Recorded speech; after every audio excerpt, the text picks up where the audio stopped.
You are listening to AccessUW, a podcast series brought to you by the University of Washington Office of the ADA Coordinator, where we highlight insightful discussions, informative interviews, and valuable insights about accessibility, equity, and inclusion, all within the realm of higher education with experts across the UW. In terms of accessibility, each podcast and a transcript are made available at the Office of the ADA Coordinator's website at www.washington.edu/ADA. Welcome back to season 2 of the AccessUW podcast. We're so excited to have a conversation today with some of my colleagues in the Office of the ADA Coordinator and, of course, my beautiful co-host, Dr. Heather Evans. Thanks so much, Toby. This is Heather speaking. Glad to be here for season 2, and I am looking forward to speaking with fellow co-host Bree Callahan and newest addition to the ADA Coordinator's Office, Beth Summerfield. This is Bree Callahan, the university's ADA Coordinator. Happy to be back with you all on the internet and in our ears, listening to this podcast. Hopefully we have some good content for you today and this season. Beth, would you introduce yourself to the listening body? Thank you. I am Beth Summerfield. I am the new Deputy ADA Coordinator for Digital Accessibility, and I'm excited to be here at the UW and here with this group talking about digital accessibility and some changes we're going to see soon. Beth joined our office at an incredibly timely point of becoming the new Deputy ADA Coordinator for Digital Accessibility, as we recently had new federal regulations get posted in April of 2024 under Title II of the ADA on digital accessibility. Today's podcast is going to be giving a high-level overview of what these rules are and specifically talking more of what impact they will have on the University of Washington's operations, as well as our service activities and programs. So let's first dive into just a brief overview of what are these new Title II rules on digital accessibility. Bree, would you like to kick us off there? Sure. I'm going to try to keep it really non-legal here to meet the breadth of our our listeners. So what happened is in April, last April, 2024, the Department of Justice ruled that we now have, as a public agency, we have to meet specific requirements related to our web content and mobile application that we use across our institution. This includes things like academic courses, all of our web pages or applications or products, digital tools we use across our web services and web content areas. So it really does touch everything we do, from medicine to research, to all the programs and services that we offer, both for the public as well as anybody that we have a relationship with, such as students and employees. So it's a pretty big space. A parallel for everybody who is learning about this would be many years ago, there were rules put out about how we build our buildings, and there were codes of how we build our buildings for accessibility, where ramps are required, where accessible bathrooms are required, how to make sure that our spaces, physical spaces, are accessible. This is essentially a parallel in all of our digital spaces to make sure that our members of the community or those we invite into our community have access to all of our digital spaces in that equal manner as people without disabilities. So pretty big, pretty exciting as we think about how we may need to change systems, but that's the essence of the rule. So Bree, you just mentioned that there are a set of standards and guidelines for how we build our built environment, from our buildings to our parking lots. But Beth, can you explain how that translates into the digital space? Do we have a set of guidelines or standards that are out there that we need to follow for digital accessibility?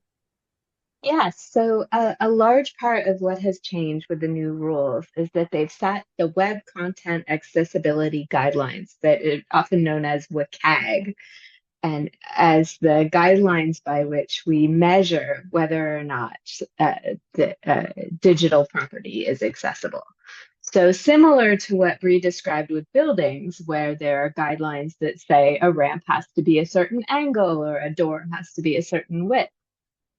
The Web Content Accessibility Guidelines give specific guidelines about how you interact with something on the web. Things like the color contrast has to be at a certain ratio, or links have to be understandable. The text has to be something that you can understand. So there's a whole list of guidelines that now tell us exactly what it means or for digital content to be accessible.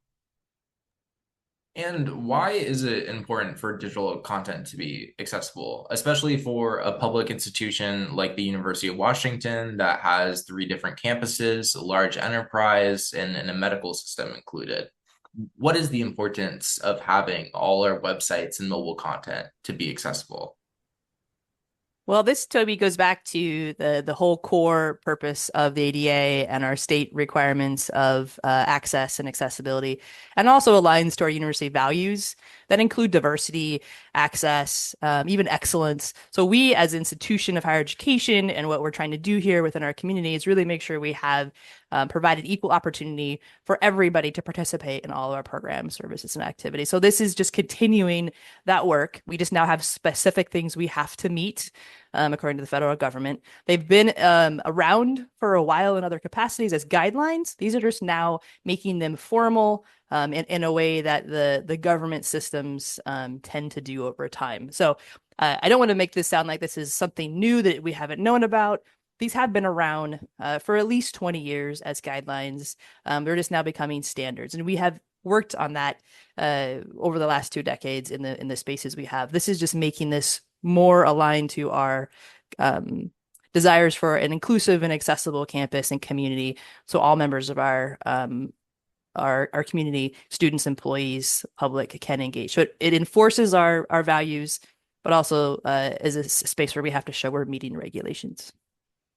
That's really interesting, and that's great. This is Heather speaking. I want to jump in because both of you have now talked about guidelines. Bree, you just mentioned that those guidelines are now standards, and I know that none of us want to get too deep into the legalese, but what's the difference between, say, a guideline versus a standard? So, what are the potential consequences for not meeting these guidelines or standards for the university, in addition to, the points that you just made, Bree, about the overall philosophical mission and values of the University of Washington to create inclusive spaces and create access for a diverse group of users. Can you talk a little bit about, again, like I said, so guidelines to me suggests like, well, these might be best practices. And I think that was the interpretation by many higher education institutions over the last few years, Heather, where we see it come out is in all of the regulatory settlement agreements. So if an individual institution of higher education like Berkeley, Miami University in Ohio, North Carolina State, like there's a lot of schools out there that over the last 20 years have had unique regulatory action come to them because of a complaint by an employee or a student. And in those cases, those institutions were told, you have to meet this as a standard. So many institutions have taken that as until we get our unique case against us, we're going to try to work towards meeting this. So it wasn't seen as a standard because it wasn't clearly communicated by the federal government, except in these unique one-on-one settlement agreements with institutions. So now the government is saying, you know what, we've had enough of these agreements or regulatory action in unique cases. We need to make sure we're really clear with everybody what we meant when we wrote the words of the ADA and all these amendments that we've made. So it's clarifying for everybody that this is a standard versus doing the unique one-on-one, one-by-one situations that have happened at other higher education institutions across the nation. This is Beth. I think a useful thing to think about also is that these guidelines have been, I think Bree mentioned this, the guidelines themselves have been around for decades, but we're seeing them being used more as standards all around the world. So this is an international set of guidelines, and they've been updated multiple times over the years. So the guideline that we're looking at now is the Web Content Accessibility Guideline version 2.1 AA, and I won't go into the details of what that means. But what's interesting about it is that that standard is being used by the European Union and by governments across the world. So we're basically joining groups internationally who are saying this is the standard, the baseline that we need to reach in order to create accessible web content for the residents of our countries. I mean, Heather, what I'll add on to that before we move on to another question is this is in some ways how regulatory things happen. Like things evolve. You know, laws are written, directions given, and then they have to revise that when they realize they, being the government or state or federal government, right, or people aren't interpreting things the way they had originally intended. You could look at Title IX situations, right, of regulatory action and updates and amendments. You could look into privacy, information security. I'm sure things in research, right, or medicine. So this is a part of just updating regulatory requirements with more clarity. In this case, right, a specific standard that was clearly defined, and what's in and what's out. So I think this is part of the process that we have in our country of how our government works, as another way to frame it. And this is just overall the beauty of the evolution of civil rights laws, of really being applicable to the context that we now live in. I mean, technology was not as a big of a proponent and big of a deal when the ADA was first signed. And here we are now in 2024, where that is all of our service programs and activities. Everything touches the web. And Beth, I know you were talking a little bit about WCAG, and a lot of your work has been in that. Could you give us a little bit more background about your work and where have you been before coming to the office of the ADA coordinator, and how those experiences now inform your new role? Sure. So I think I was brought on board to be the digital accessibility specialist to support Bree in this ADA work. And so I come from a background of working in digital content and development. So I've worked on websites and applications and everything from building those websites and applications to then working in coordinating the creation of applications. And then as I got more into accessibility, working in understanding how we need to start from the beginning of building websites and applications to make those products accessible. And in recent years, I've worked as a consultant in digital accessibility. So working with state and local governments predominantly, and nonprofit groups, helping them develop the structures in which they can more successfully bring digital accessibility into the work that they do. So I come with the very, very nitty-gritty knowledge of WCAG and how it's applied. I can audit a web page for you if you want me to.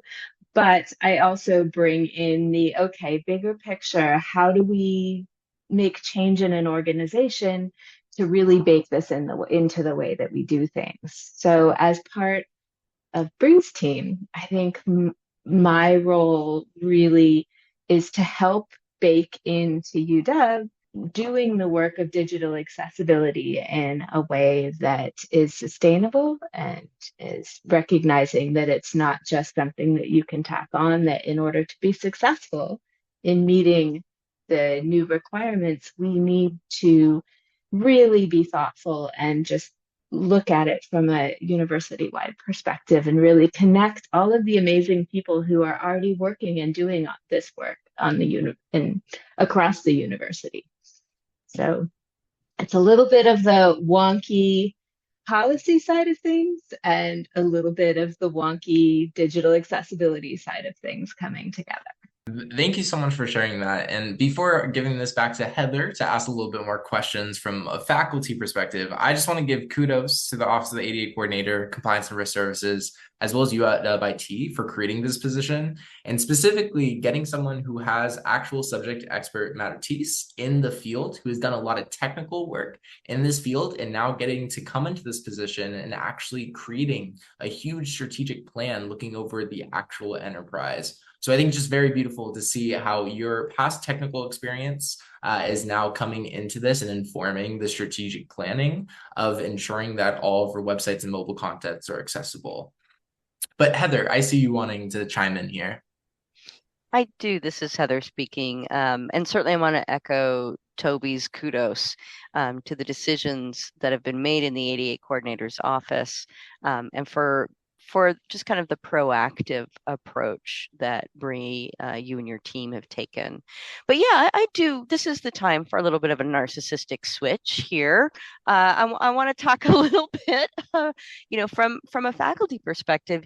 You both have brought up a number of really relevant issues. Beth, you had just left off talking about how a couple of things. Well, one, how important it is to create structures that fundamentally support accessibility designs within them. And I think that there is some questions about we do have great teams on campus that are doing this work or already supporting accessible digital spaces. Do you foresee this shift in standards having direct impacts for faculty at UW, say, for example, impacting on how they develop and deliver course content? Or is this something that you think will be handled behind the scenes and faculty can wait for things just to roll out for us? So I'm going to jump in and then Beth can add some pieces. And before I answer your question, I want to make sure we call out UW IT. So I'm going to go back to Toby's previous statement. So pardon me, listeners, I need to give a plug for the great partnership that UW IT leadership had with the AD office and the compliance services leadership to have this position. It is truly a jointly created and supported position. So kudos to our partners in UW IT, VP Andreas Bowman, and our VP in Compliance Services, Jane Young, for making this happen. Okay, now back to the question at hand. Heather, yes, this is going to impact academic personnel, faculty, instructional designers, deans and supervisors or program chairs. It's going to impact them in two ways. And I'm going to try to be brief about this because you'll probably have follow-up questions. So it's the easiest kind of upfront part is all of the web pages. I'm going to just use the College of Arts and Sciences as an example, as the largest school. All the web pages that we have out under the College of Arts and Sciences of all the programs, one for family or prospective students to look at, as well as current students to go look at for resources. All of those websites are going to have to be reviewed and audited for accessibility to make sure that what information is out there is consumable by all. That's all publicly facing or behind perhaps a UW-Net ID for students or employees. What also we have to do in this work that impacts faculty is our academic course content. So we offer, I'm going to estimate here, we offer between 12 to 13,000 academic courses a term at the University of Washington. These have to be meeting these standards moving forward once the law comes into play, which is April 24, 2026. So we have to work with academic partners to make sure we're using digital tools and applications that as a holder of information is accessible. So Canvas is an example in this. So make sure how we deliver our education for those who use the Canvas system, right? They're using that and making sure they're doing it so in an accessible manner. Any documents they can upload to Canvas or on their unique web pages for departments, those documents, all right, are accessible when they go up. All that is digital content. So the academic space is going to be impacted in many, many ways because of the amount of digital content that we use.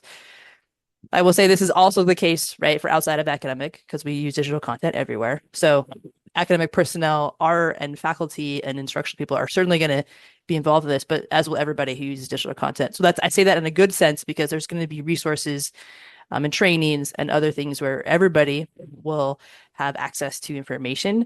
And then we're going to need to localize support just for things like that might be unique in an academic department that have nuances that are different than just a business office or a service office that has maybe less intense content. So short answer is yes, it will impact.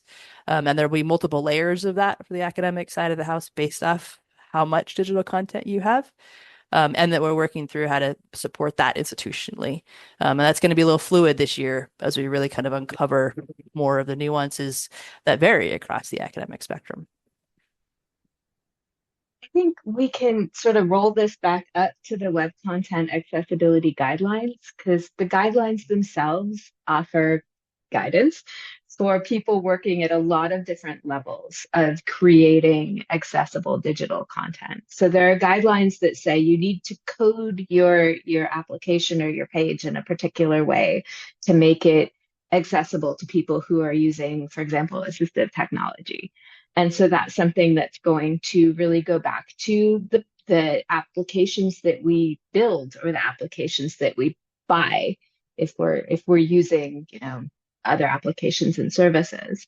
But there are also guidelines that go back to how you write content. So if you're creating a Word document or a PDF or a web page and creating links on it, there's guidance about how to write the text of those links to make sure that they're understandable and accessible.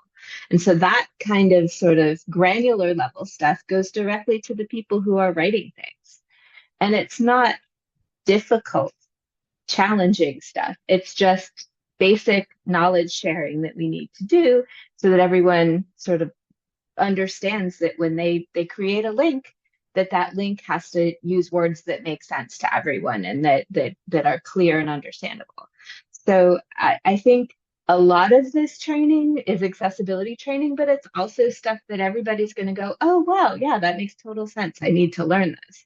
And so it means that we're going to have to sort of just shift the way we do things a little bit in a lot of different levels. So there'll be people who are writing course content that just need some of these, basic guidelines, and there's people who are developing applications or buying applications that are going to need another level of support.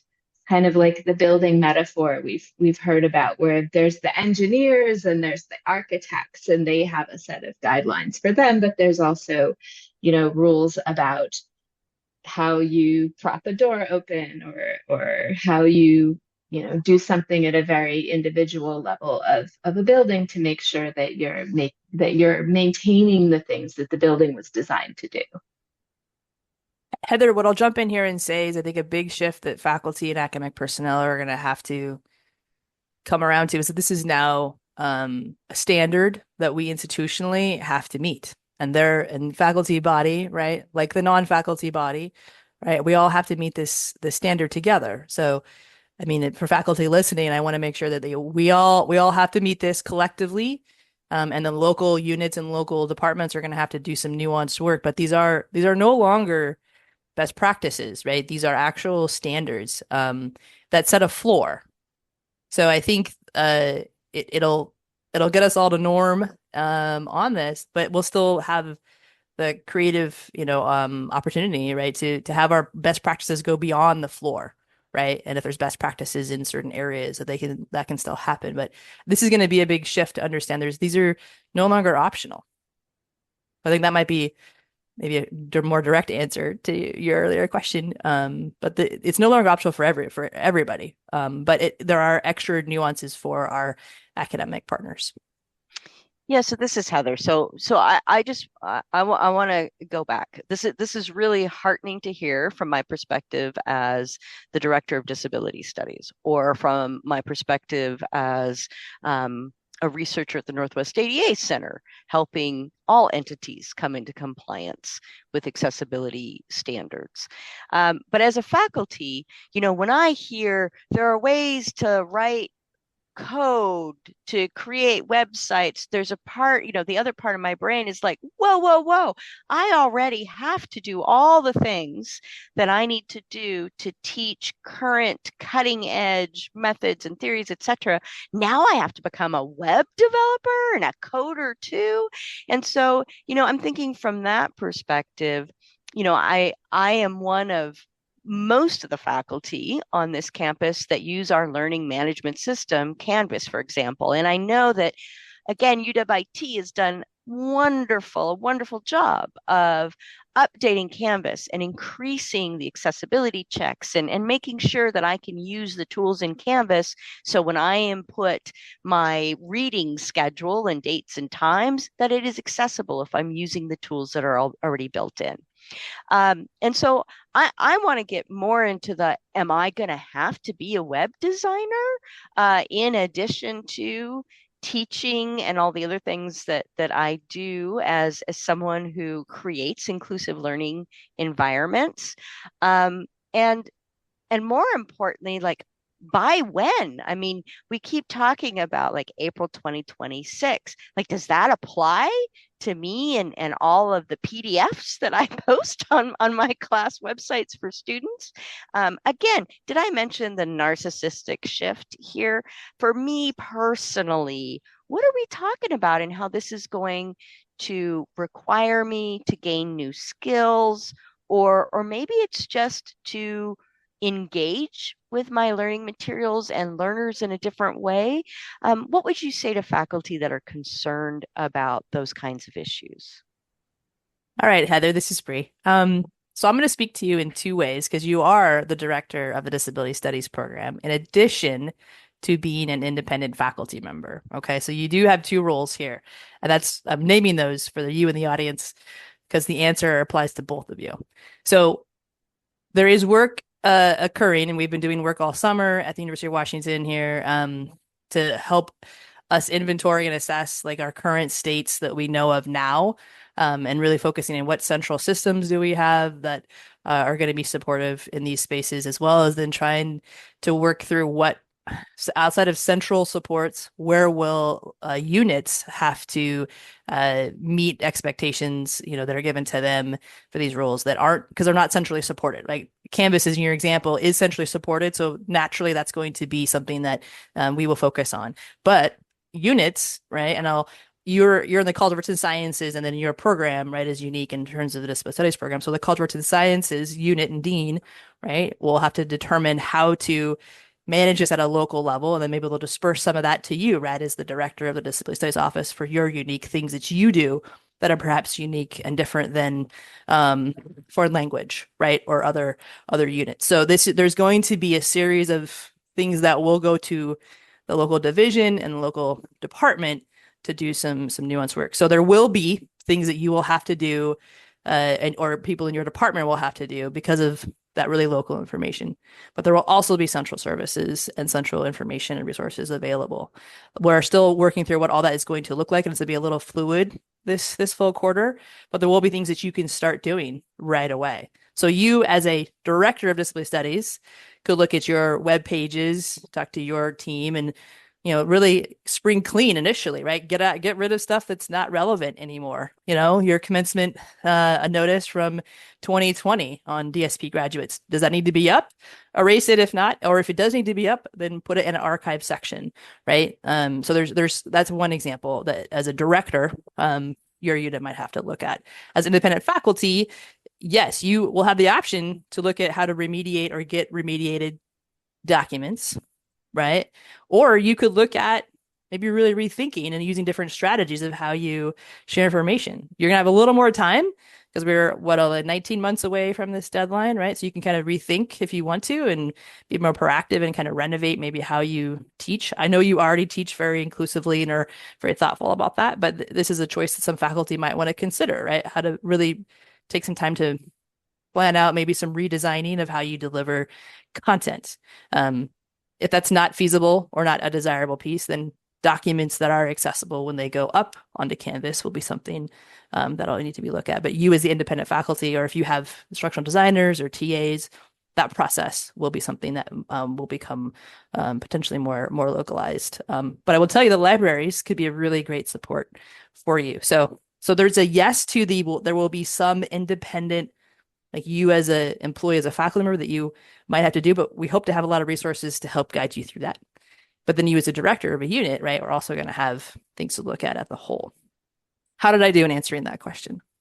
This is Beth. I can add something to that too. I want to go back to the beginning of your question, Heather, where you mentioned, do I need to be a developer? And then you talked about Canvas and you talked about some of the tools that you use.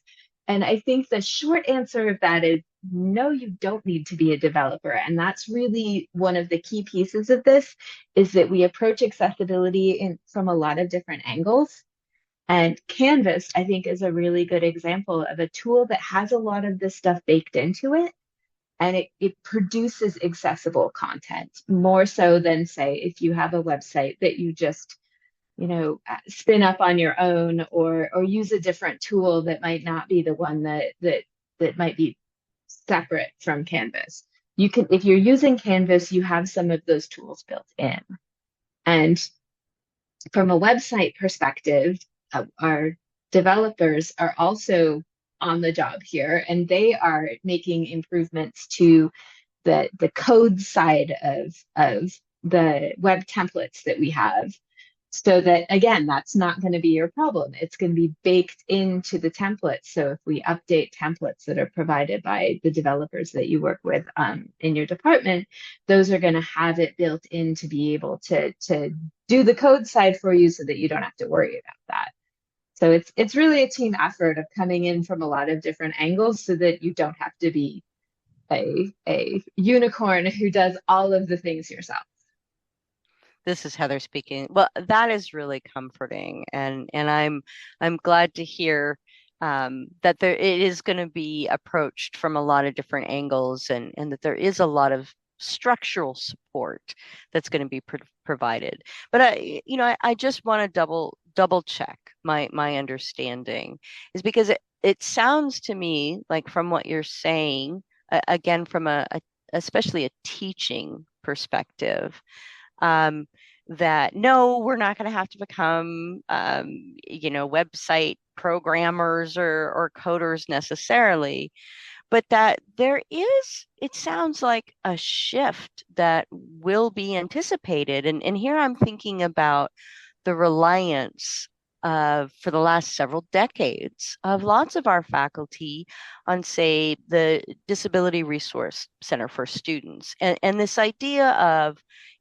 I put up whatever I want, or I provide materials to students in whatever format I want, and that really it's about this other unit on this campus, that it's their responsibility to make sure that my overhead slides, if I'm using them, is going to be made accessible to students. But these standards sound like it requires a real shift in pedagogical approach more generally, in where it is now, I'm also, as a faculty member at a state university, responsible for making sure that if I'm going to use overhead slides, for example, that that is posted in an accessible modality or format. And so I just want to double check that this really is going to be kind of a shift in thinking, I think, for some, in terms of how they teach, in that this is more of a trickle down. This actually, it aligns, my understanding is is that this aligns more with some of the things that our podcast and team have talked about that accessibility is a collective responsibility, and that it's not being compartmentalized. And although that we're certainly not going to get rid of DRS or DSO for that matter, but this is really calling us all in to our obligations in meeting accessibility. Now, is that correct, or am I really off base with that interpretation? Heather, you are correct in that it is a shift. So, and you're also correct that we're not doing away with DRS either. There's many other individualized accommodations that DRS will continue to do that don't touch digital accessibility. So where this is a shift to your question is how DRS works historically, and the accommodation process in general works, is that an individual student identifies an individual barrier they're having, an individual course or series of courses, and we individually address that and create an access plan and work through that. What this rule is bringing to us is we no longer are able to do retro accommodations in this digital accessibility space. The course has to be accessible at launch on the first day, or even potentially a few days before, if the class opens to all a few days before the day of the term. So this is the shift, right? We are no longer individually going to be focused on course material remediation for individual students. The course materials that are provided to all students at the time that course launches need to be accessible. The caveat I will share there, right, is we will still have the ability to do really technical individualized things because there could be things that are unique, and we will always have that as an option and a resource. I can't speak right now on like if that'll always be DRS moving forward, right? We institutionally may need to think about that, but this is a shift for faculty and for students. Well, less for students, more for faculty, right? You can't rely on DRS to remediate your PDFs, your Word documents, any course materials, course packets. That is no longer going to be something that DRS will be responsible for. This will be the responsibility of the academic department. I'm also going to elevate it from you as the faculty member. Your academic department is ultimately responsible for their academic content. So that could be the DSP program as a whole, that could be classics as a whole, that could be business programs. Like the academic department is actually responsible for all the academic content they put out across their courses. So this shouldn't just be a faculty unique requirement. This is how is the academic department, how is Foster Business School, right? How is the College of Built Environment? How are they going to approach this work? Because it touches every single faculty, every single course that's offered throughout the entire year. I just wanted to sort of support that this is really a move from a reactive model to a proactive model in the way that we look at accessibility. And it's a lot like what people experienced with buildings 30 years ago. That the initial reaction is this is going to be a really big change. But stepping back from it for a second, this is a really big change for everyone in the way that we look at things. And this is impacting professors, but it's also impacting every public elementary school teacher in the country in the next 2 years. It's impacting every state government employee and local government employee. And all of us are in this situation where we are having to shift from a reactive to a proactive model to make sure that everyone can access the work that we do. And some of that is going to be shifting the way we individually do things, but also there's going to be a really big shift in the way that our vendors and the way that our publishers and the way that the IT systems that we use to support all of the different things we create, that's all moving as well. And we may have some learning curve and some bumpiness in the near future, but there's a whole lot of us that are involved in this change that is going to really just shift the way that we do things to make things more accessible for everyone. And that's really heartening. This is Heather, and momentarily I'm going to shift my perspective, one to put on my researcher hat, but also as a disabled person and a user of a lot of these resources and sources. I'm excited about this setting a new standard. I'm excited about building a new floor, if you will, for us to meet. And I want to pick up, Beth, on something you mentioned about like this isn't just the United States. This actually brings us into accordance with an international set of standards, which is absolutely critical for the research and development that happens at the University of Washington in order for us to collaborate with our international partners and to continue to be competitive in attracting scholars and brains, frankly, from around the world. But I'll also note that for many of us as users, we feel somewhat impatient for this new floor to be implemented. Again, all of us have noted that the ADA was passed in 1990, and for those of us who were really alive and active then, we know that there wasn't the internet necessarily, and certainly not the kind of digital engagement that we have today. I'm very excited. I'm very excited for this shift in tone, for accessibility to be the expectation, and so that we're moving away or more away from a remediation model. And I want to ask in this last few minutes, I know that there's a lot of planning ahead. and that there's a lot of strategic implementation that is ahead of us.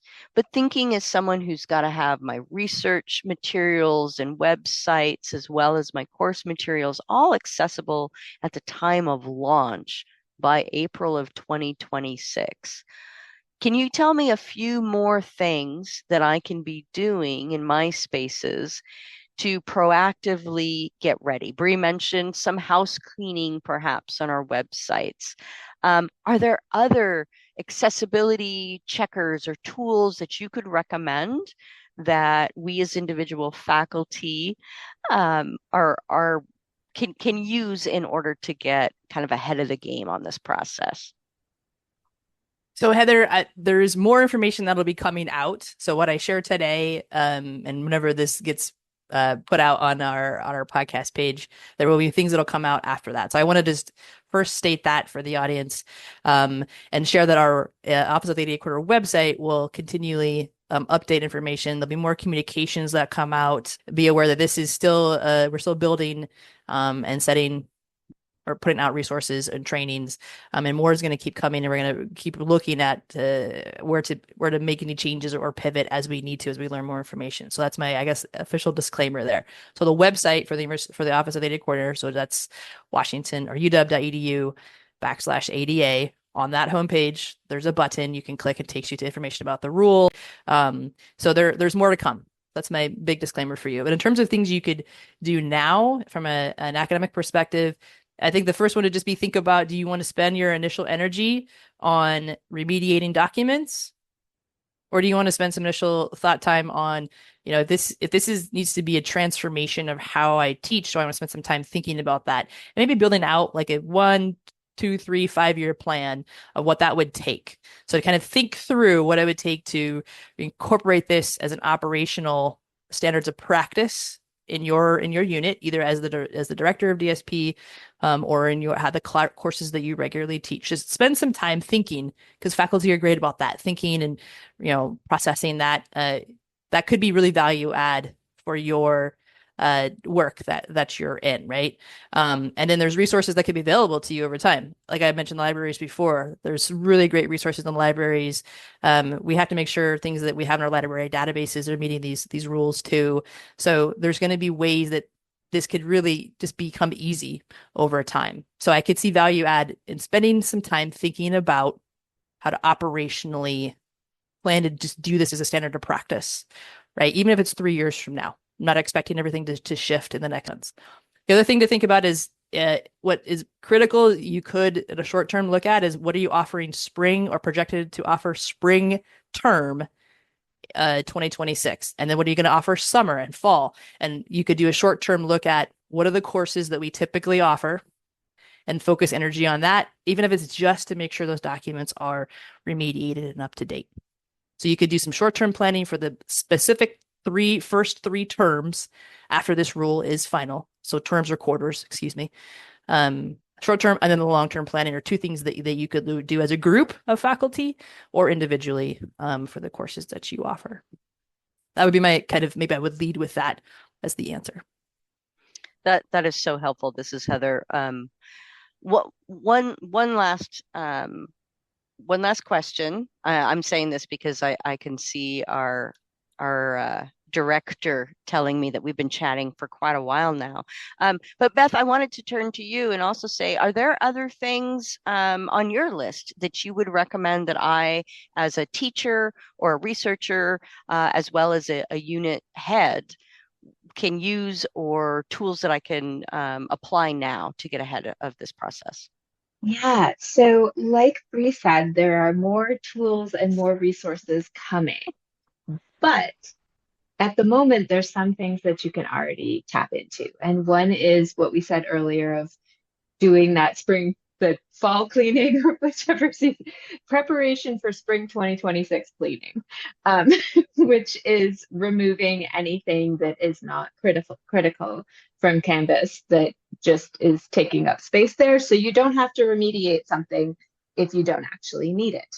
So clear out the things that just do a little house cleaning. The second is just familiarize yourself with the accessibility tools that are available to you.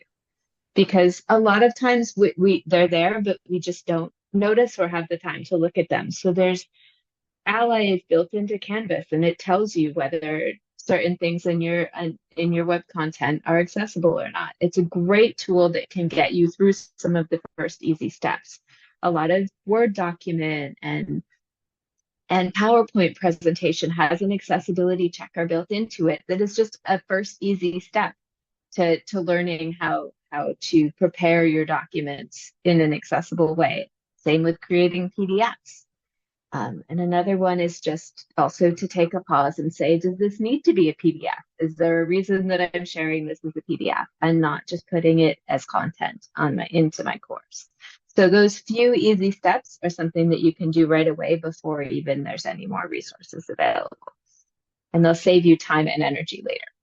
This is Toby speaking. And Heather, luckily for you, if you look underneath this podcast episode, there's actually resources that are going to be referenced, from resources and tools that are already built from UWIT's Access Technology Services, to more information on the rule itself, as well as the task force and action teams and strategic planning that the Office of the ADA Coordinator is currently undergoing. But I just want to say a big thank you for Bree and Beth for being here today. And Beth, a big welcome to the University of Washington, although you've been here for the past couple of months. I know this probably won't be the first nor last time that we will be hearing your voice on this podcast. So thank you so much for being in attendance today. And thank you, Heather, for all your questions, because I know faculty out there are all curious. Thank you. And I look forward to having more to share as this process of change continues and we have more resources and more assistance and more information to provide. Thank you both. This has been a great conversation. I also look forward to learning more, and we'll get busy reviewing our digital spaces.